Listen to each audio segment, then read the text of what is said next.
Oke, Assalamualaikum warahmatullahi wabarakatuh. Di sini kami kelompok 1 akan mempresentasikan tentang sistem perpustakaan untuk memenuhi mata kuliah sistem basis data. Di sini kami kelompok 1 beranggotakan 2 orang, saya Muhammad Sani Kurniawan dan rekan saya Ivan Maulana Abi akan mempresentasikan tentang desain ERG dan juga entitas-entitasnya. Lanjut. Di sini ada blueprint sistem dengan notasi Martin. Sebelumnya disclaimer, kami menggunakan desain berbentuk kotak-kotak karena untuk desain sebelumnya berbentuk oval dan juga relationship berbentuk sebelah ketupat itu memenuhi layar dan juga kurang cukup untuk dipresentasikan. Maka kami menggunakan bentuk kotak-kotak seperti ini. Lanjut, di sini ada beberapa entitas seperti anggota, penerbit, buku, petugas, peminjaman, detail peminjaman, buku kategori dan juga kategori. Di sini saya bisa mengambil contoh sebagai dengan menggunakan entitas penerbit. Di sini entitas penerbit memiliki beberapa properti seperti ID penerbit sebagai primary key, lalu nama penerbit, alamat, dan juga nomor telepon. Penerbit memiliki relasi kepada entitas buku dengan relasi menerbitkan. Lanjut. Lalu di sini karena kita menggunakan metode Martin, kita membaca kardinalitas relasi dengan 4 macam, yakni tepat satu, mewajibkan memiliki satu relasi, lalu ada 0 atau 1 yang bersifat opsional dengan maksimal 1 relasi, lalu 1 atau banyak yang mewajibkan ada, namun memiliki bisa lebih dari 1 relasi. Lalu 0 atau banyak yang juga bersifat opsional bisa lebih dari 1 keterhubungan. Lanjut. Lalu di sini entitas kita membagi menjadi 3 tipe. Yang pertama adalah master data, yakni berisikan anggota dan juga petugas.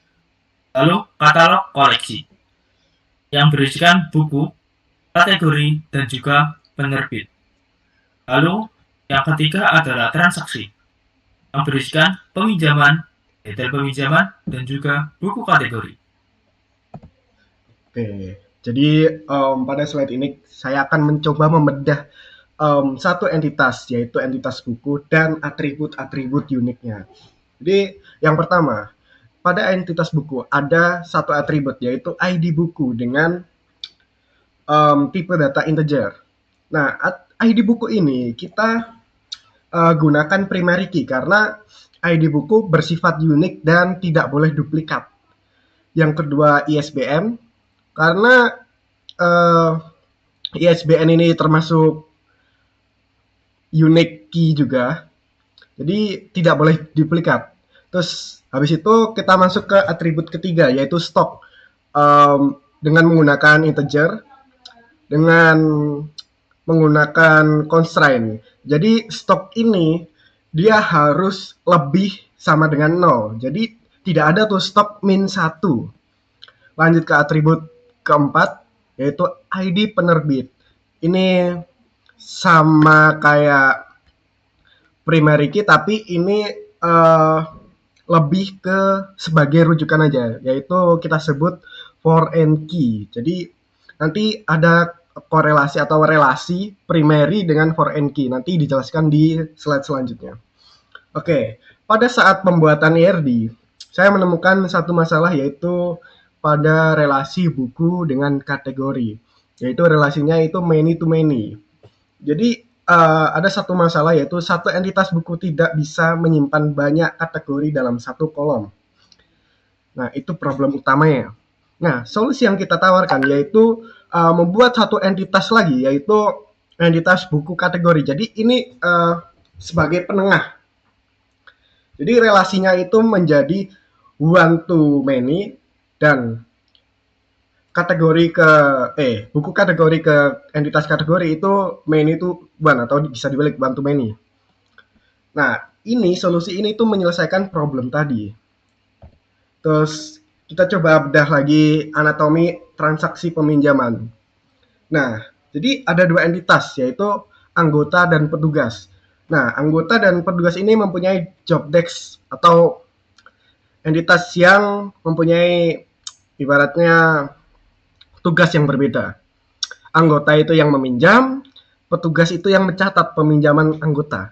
Terus habis itu akan dimasukkan ke entitas peminjaman. Itu akan menghasilkan kapan dan batas waktu peminjaman. Jadi waktunya itu dicatat tanggal, terus habis itu akan masuk lagi ke detail peminjaman. Apa yang dipinjam, buku apa yang dipinjam, kategori apa yang dipinjam. Nanti disambung-sambungkan, dibuat relasinya. Terus habis itu masuk ke buku. Nah, itu baru N-nya ke buku gitu. Transaksi ini bisa dilihat ya, bisa one to one atau one to many. Oke, masuk ke logika database. Jadi di sini ERD ini saya buat satu sistem yang dinamis, yaitu perhitungan denda. Nah, jadi yang pertama kita baca yang paling kiri, input. Input ini tersimpan fisik, yaitu tanggal peminjaman, tanggal kembali rencananya, terus habis itu tanggal kembali aktual. Terus habis itu masuk ke proses. Di sini dari input tadi akan dihitung secara dinamis. Habis itu akan menghasilkan output, yaitu denda dari dipinjamnya kapan, dikembalikan kapan, atau terlambat atau tidak gitu. Jika terlambat nanti akan dikalkulasi sendiri, jadi menghasilkan output denda gitu. Jadi pada saat pembuatan database sendiri saya menggunakan SQL, menggunakan command line. Nah, ini contoh command yang saya gunakan pada saat pembuatan database. Mulai dari create table-nya, anggota, petugas, dan lain-lain. Ini sampai relasinya saya masukkan di sini. Oke. Selain itu, saya juga membuat, saya menyebutnya dummy data. Jadi ada minimal 6 dummy data per entitas. Jadi kita bisa cek-cek di sini, nanti bisa di query di SQL, kita mau select anggota, kita tinggal wait, mana ini runningnya ini bro, nggak bisa scroll. Ya udahlah ya, kita bisa langsung query di sini. Jadi kita bisa ngecek dulu. Itu bisa juga ngecek relasinya. Kalau relasinya agak panjang, tapi ya udahlah, nanti dicek sendiri lah. Oke, bisa ditutup Sani. Mungkin sekian dari presentasi kami. Saya Muhammad Sani Kurniawan dan juga teman saya Ivan Maulana Abi pamit undur diri. Wassalamualaikum warahmatullahi wabarakatuh. Oke, thank you.